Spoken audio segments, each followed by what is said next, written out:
Welcome to California Edition. My name is Brad Pomerantz, coming to you from Sacramento, the state's capital. We are being joined by Shirley Weber. She's a member of the California State Assembly. And Assemblywoman, we are celebrating the 50th anniversary of the Martin Luther King I Have a Dream speech. I was not alive, but the mere mention of that speech gives me chills because I have seen it so many times and am able miraculously to understand the import of it. You were alive. Yes. Tell me about that moment for you as it was being played on television.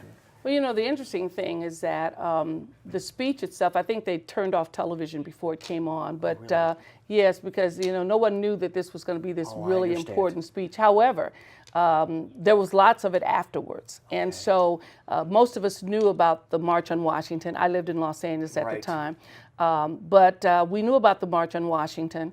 We knew about the significance of it, and we were hoping that it would be this great success, that there would be lots of people there. You don't know who's going to show up when you call out for folks to come. And so the fact that there were 250,000 people, first, the largest march ever, gathered in Washington to talk about the program and the prospects of what was going to happen in this country. What's so interesting about that time is, while obviously race relations continue to need repair, 50 years ago in California, I think it's fair to say it wasn't quite as bad as other parts of the nation. Is that an accurate statement? Probably not. Really? Talk to me. You know, because I think we remember the South always, and I was born in the South, in Hope, Arkansas, and my father Ironically, left, if I may exactly. say, with Mr. Clinton. Yes, and my father left the South because of the severe level of racism that was there and the limitations placed on children and families about education. Plus, he was a very outspoken man, and we probably knew that he probably wouldn't live very long in the South if he remained there. Yes, he left because he was somewhat defiant, only because he stood up for himself. So in California, did it feel as dangerous? Well, California, you know, the urban area of the cities or the nation at that time were a little bit different. We had what they called de facto segregation versus de jure. Yes. So when I lived in Los Angeles as a child in the early 50s, I was in segregated schools. I was in segregated communities. That's remarkable. Even though there weren't, you know, there weren't signs that says you can't do here, you can't do that. But by fact of economics and people's realities, there weren't really integrated neighborhoods. And when neighborhoods became integrated, they would slowly, quickly turn either all black again or whatever, because people would move out. And there were some restrictions on who you could sell a house to. Racial covenants. Yes, to who you could sell a house to and who could live in certain communities. And so I went to school with all African American kids in elementary school. Every teacher in my school was African American except for two. One was the principal and another was another teacher who happened to have been gay. And of course, they would not allow him to teach in any other community other than an African American school. And so I went to school with all black teachers, basically, with all African American kids in elementary school and junior high. High school? And high school as well, although in high school we had an influx of the Chinese who came in. And so this was a school that was probably 98% African American, about 2% Chinese. In a class of 600 graduating in my high school class. And this is in Los Angeles? That was in Los Angeles. Out of a class of 600, there were four white students in the whole class of 600. It is remarkable to think that that was only 50 years ago. Yes. And I want to get a sense from you as we continue our conversation about whether Martin Luther King's dream has come true. You know, that dream has come true. And I mean, I'm a living example of it. And I was listening to someone the other day that said, my generation, because of the movement itself and the really hard struggle. Let me cut you off. We're going to talk about it when we come back. Okay. Okay, for our viewers on HLN, thanks for joining us. For our other viewers, we'll be right back. So, Assemblywoman, as you said, you are an example of that dream coming true. Who would have thought that a little girl from Hope, Arkansas would become first would become a professor, a tenured professor at San Diego State, then would join the San Diego School Board, and now is a member of the California State Assembly. Yes, I mean, and so when you look at it, that was true. I mean, part of that dream was true, that there would be these opportunities available. and that we would somehow or another be wrapped in this experience of the movement itself and move us forward. And so for a significant number of us, we have to say it has gotten better. But for also, we've retreated in a lot of ways. We had the so-called the war on poverty in this country. Poverty is still the greatest factor in the life of people of color. And what we know is through this recession, unemployment rates were much higher amongst people of color. It's undeniable. It's undeniable, but keep in mind, it's not just the recession. You know, I spent 40-some years in Africana studies. Unemployment rate among African Americans has always been double digits. Where everybody's been 7, we've been 14, 15. So it's not unusual that we're going to have the highest unemployment rate that's there. I want to ask you maybe a sensitive question. As we look at the demography of this nation, it's changing dramatically. And the ethnic group that seems to be getting the most attention are now Latinos, not African Americans. What's your sense of that question? Well, it's no question, it's no wonder that our Latino population is getting significant attention because they're such a large population. Right. I mean, they're occupying huge numbers, and they were here before. Right. They were in large numbers before, but probably not counted because keep in mind, Latinos used to be counted as white and not as Latinos. So, you know, so they're a large number. And so African Americans, we don't necessarily see them as competitions, That's the question. But they continue to struggle just like we do. And so we have a coalition with them. Are there enough slices in the pie for everyone to rise? There has to be. There has to be. I mean, and if there's not, then it should not be based on race. You see, when I look at the gap, I said if there's an achievement gap in schools, it should not be based on race. But it is. But it is. It is. It is. And that's the tragedy, you know, that you can look at numbers, you can look at unemployment statistics, you can look at achievement levels, and you don't even have to look at the ethnic group that's attached to it. You can just see the numbers or the lines or the charts, and you know those lines and charts relate to children of color. And that's going to be the downfall of California. And we also know that in a state that has made affirmative action illegal as it relates to education and other employment, the admissions rates, for example, at our state institutions, they're upside down as it relates to individuals of color. Whether that's a good thing or a bad thing, I'm not going to comment, but African American population, it's not, the numbers don't line up with the student population versus the general population. Exactly. And it's true with each one of the groups. And one of the things we're saying in our education committee here at the state capitol is that as the population continues to grow of color in the state of California, if we don't educate that population, California will not be able to drive its economy that it likes, that it's become accustomed to. Well, we also know that when you look at demography, that California will become a majority minority state. You know where I'm going. Exactly. And so, as you suggest, I don't care what position you take in terms of your politics, it is a fact. If there's an achievement gap, when the majority is a minority population, they're underachieving. Exactly. And that's going to be California's challenge because it's not really about affirmative action. It's not about those issues. It's about California saving California. So there's no doubt that it has become better for some. For some, yes. It's undeniable. But as we look at the entire group, however you define that group, where do we go from here? Is the dream a nightmare? Or is it a dream that has yet to be fulfilled? I hope it's a dream that is yet to be fulfilled because it is a dream, or it is a prospect or a goal that we would have a society where every child, every person in this state, in this nation, would have the same opportunity as everyone else, that they would not be hampered because of the color of their skin.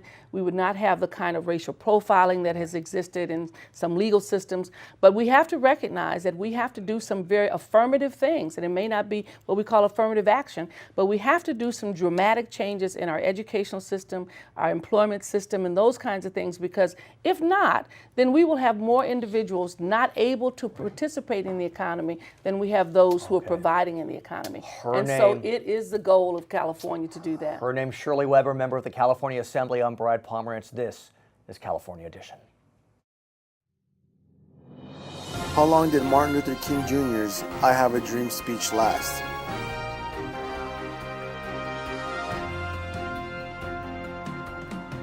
Dr. Martin Luther King Jr.'s I Have a Dream speech ran 17 minutes.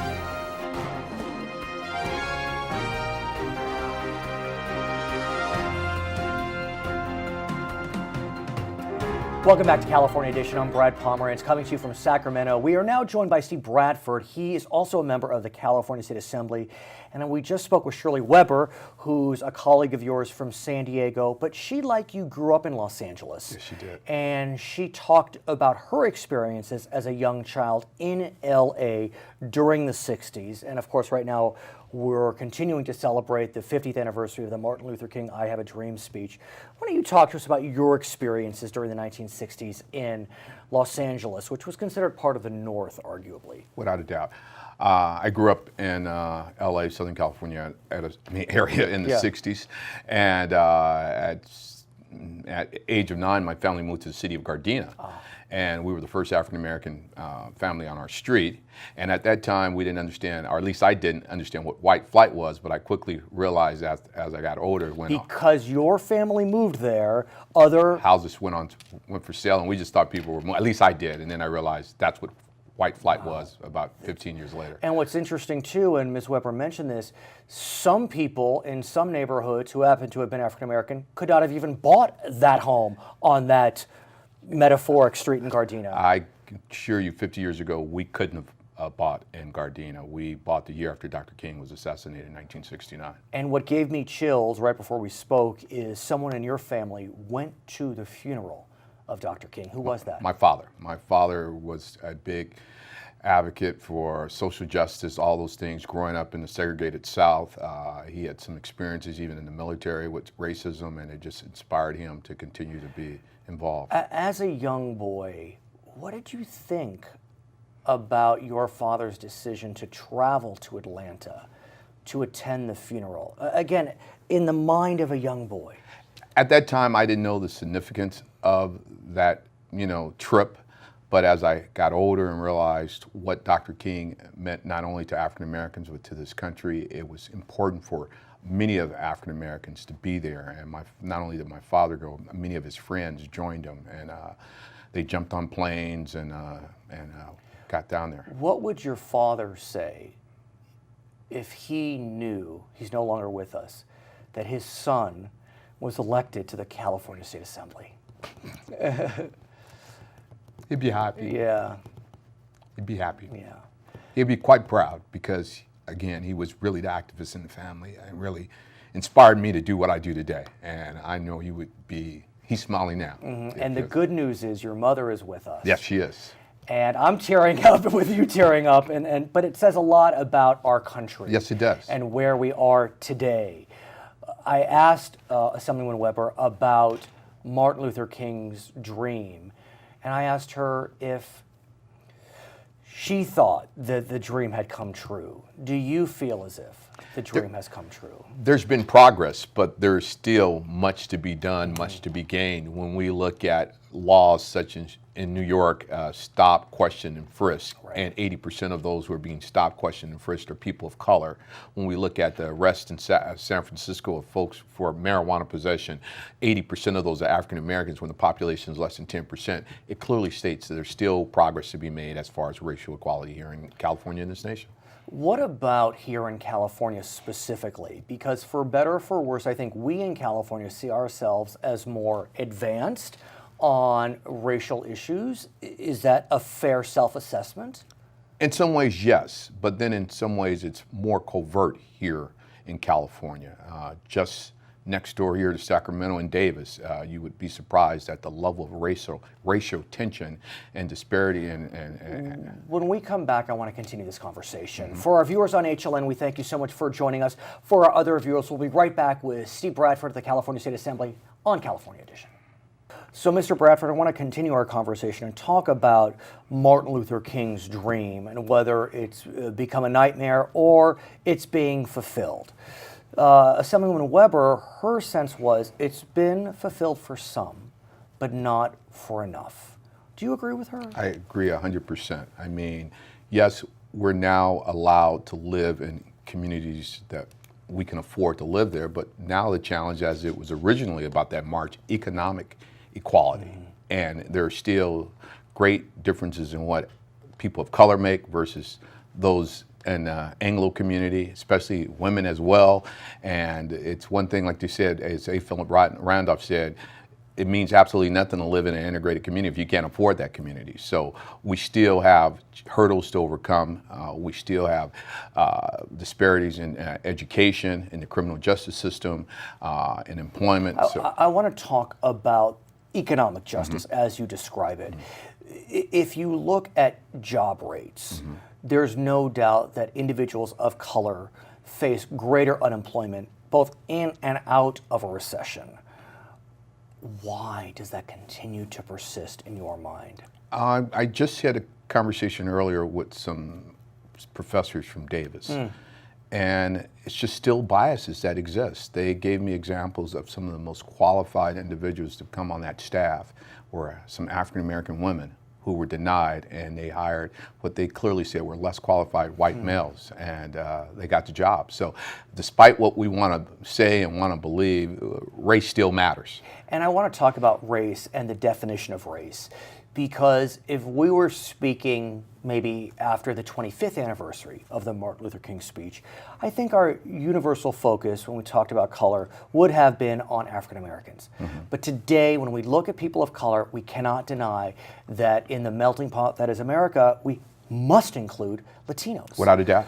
And given that the Latino population is growing so dramatically, could it be that African American stories are being left behind? Without a doubt. I mean, and the new civil rights movement is more focused on the Latino immigrant community, and I don't fault them for that, because they're using the model of the 60s or the 50s that African Americans started to fight for those social and economic justice issues that are important to them. So yes, they're the new flavor of the day, as you could say. But what's so interesting is I think if you spoke with many folks throughout America, they may say, well, it's because African Americans have arrived. I mean, look, we have a black president and everything is fine. You know, the dream has been fulfilled.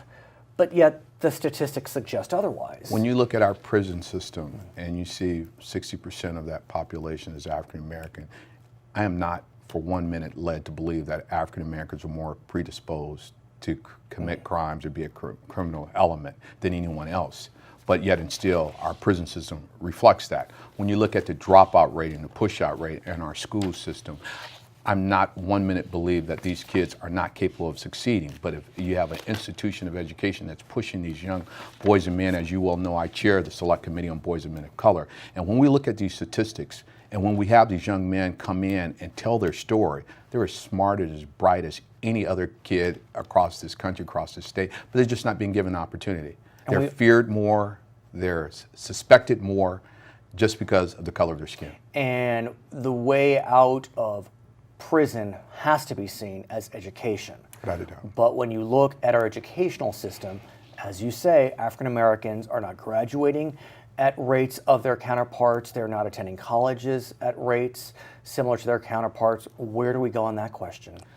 I think it goes back to the home as well. We have to stress that, but at the same time, we have to have a school system that is willing to embrace and understand. And I don't think that's the case overall anymore.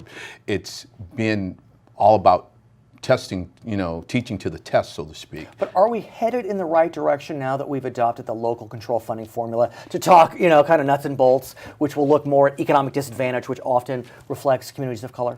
When you look at it on the surface, I would have to say yes. But when you talk about the nuts and bolts of implementation, I don't think it's really going to be the answer in and of itself. When we celebrate the 100th anniversary of Martin Luther King's I Have a Dream speech, not sure if we'll be here, but be that as it may, what do you think our counterparts will be saying? I would hope to say that the dream has been achieved, it's been fulfilled, and that we can live in a country that Dr. King espoused and dreamt about and prayed for and worked for and gave his life for. Your dad would be very proud, Thank no you. doubt. Thank you. When we come back, we'll be speaking with Doss Williams, get his take on the state of students and individuals of color. I'm Brad Pomerantz. It's California Edition. Which of the 50 United States maintains the largest African American population per capita pursuant in this 2010 census?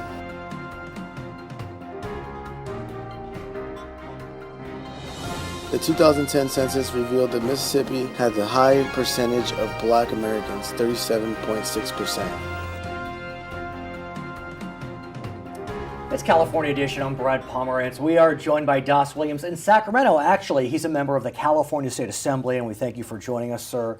My niece, UCSB freshman, very excited for her. But the reality is, for many freshmen, UCs and CSUs still are quite expensive. I want to talk to you about the cost of our public universities.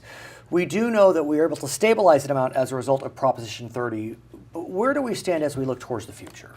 Well, we are going to see some improvement in cost, particularly for middle-income families.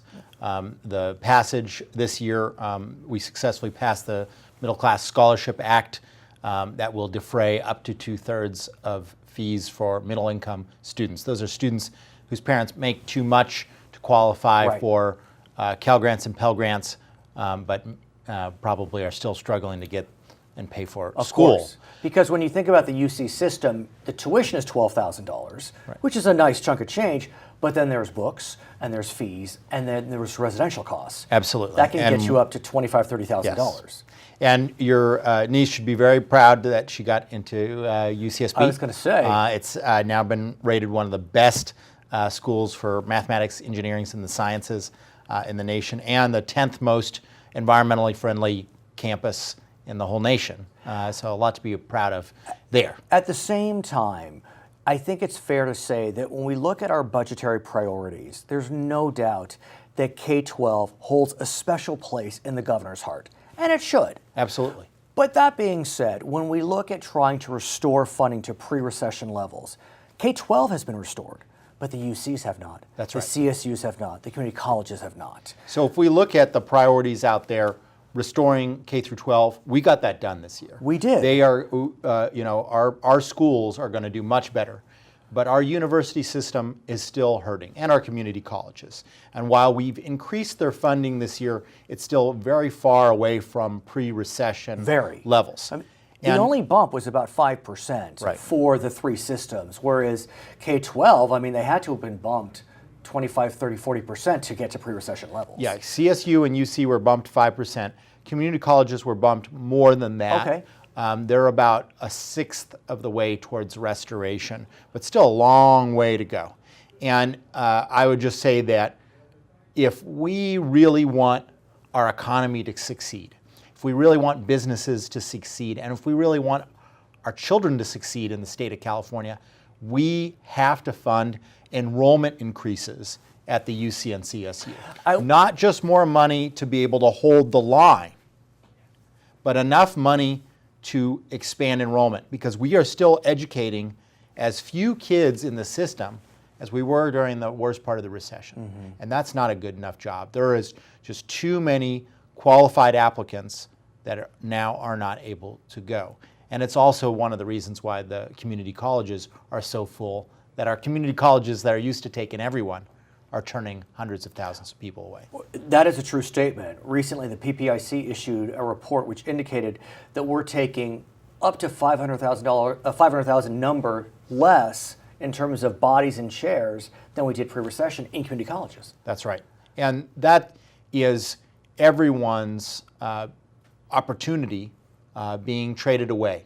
I mean, students are taking 4 to 6 years to transfer, if they transfer at all, and many aren't even able to get their classes in the first place. And it's why I have introduced a bill to try to legalize extension courses, so that people who just have 1 or 2 classes that they need to take can take them and get out of there and transfer without having to stay for years. Let's continue this conversation when we come back. For our viewers on HLN, we thank you for joining us. For our other viewers, we'll be right back. Assemblyman, I was just speaking with Shirley Weber, who's a member of the Assembly as well, and she was discussing the Martin Luther King Jr. I Have a Dream anniversary, and we were trying to decipher whether the dream has come true. And in some ways, she believes that it has. But in one area, there's still a challenge, and that challenge is the achievement gap, which turns into the education gap. And so you talk about the fact that we are educating fewer students in our higher education systems. If you focus on students of color, the number it's daunting. It really is. I think it's almost criminal how few children of color that we are educating through our the entire way through our system. Right. And I think a lot has to do with unequal resources from the very beginning, which we are rectifying through the local control funding formula that will give more funding towards poor districts that right now have less money than richer districts. But we have to follow that all the way through the higher education system. And the reality is, because we are educating so few people through our public institutions, that it's students of color that are disproportionately left with the choice of either being shut out or going to private institutions, which tend to have much higher levels of debt and are much more expensive. So the irony is our system right now is forcing the poorest students to pay the most at the schools that are least likely to get them the jobs that they need to succeed in the future. At the same time, it's hard to deny that part of the reason we are seeing decreases in admissions to students of color is as a result of the elimination of affirmative action.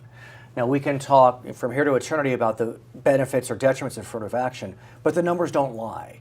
And so in an era of Proposition 209, how do we invite students of color in, both metaphorically and literally? African American rates, maybe 2, 3, 4% of the UC system, when in terms of population, around 10 or 12%. I think there's a couple things. One is STEM programs from a very early age, getting science, students of technology, colors into science, mathematics, engineering, and technology. But the other thing is it's simple increase in enrollment. And the reason is because the demographics of the applicants are changing. And so if we increase our capacity in the public institutions just because of demographic facts, those are going to be much more students of color. In fact, the school that your niece is going to, UCSB, which is not in a part of the state that most people think as the most diverse part of the state, it is now serving so many Latino students that will be designated a Latino-serving institution. Really? Right? And that's happening at other campuses like Davis and elsewhere. And that's because of the demographic shift in the state. But for that sort of education justice to happen, we need to make room through enrollment increases. So how do we meet that goal? Yes, the state budget is doing better, but I don't know that we're at a place where we can start increasing enrollment. Maybe I'm wrong. Well, let me just tell you how small the price tag would be. An enrollment increase for an entire year at the CSU, enough to really accommodate, I think, about 10,000 more students, and they could do it all from transfer students, which is really important if we're to address Assemblywoman Weber's point. We have to do it from transfer students, because that's where the students of color and working class students are coming. They're coming from community colleges, very rarely straight to the 4-year institutions. But it begs the question, though. And so that enrollment increase would only be $53 million a year, which in budget is usually about what some chairs would call budget dust. It's 0.5%. Yeah, it is a very small amount of money for what we can get. Right. And I think the UC, it might be a little bit more than that to accommodate that many more students, but it is something that we need to dig deep in our budget and find. And you did mention transferring from community colleges, but like you said before, with community colleges taking 4 to 6 years to get its students graduated, how do we speed that process up? Well, again, the more transfer students we get, the more room in community colleges we will make. Okay. And so that's really important, that the enrollment increases come from transfer students disproportionately. Okay, his name is Das Williams. He's a member of the California State Assembly representing the beautiful Central Coast of California. My name is Brad Pomerantz. This is California Edition.